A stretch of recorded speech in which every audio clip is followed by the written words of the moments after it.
আমরা সিআইডিতে আইছি, আমরা বাইক থেকে চুরি হয়েছে। হ্যাঁ সুমন এখানে ভাই চুরি হয়েছে। কে সুমন? কে এই ঘরের মালিক? কে ঘরে মালিক? কেন আমি?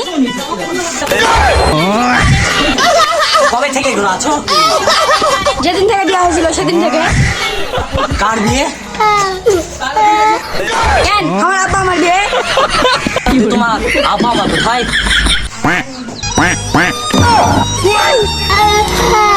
আমরা জানতাম না তোমার বাবা মা মারা গেছে। আরে না, দুতলার উপরে।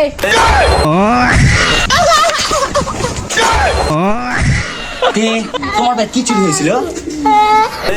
25 লাখ টাকা আর 5 কেজি সোনা। তুমি কি করো? কে মিথ্যা কথা কই?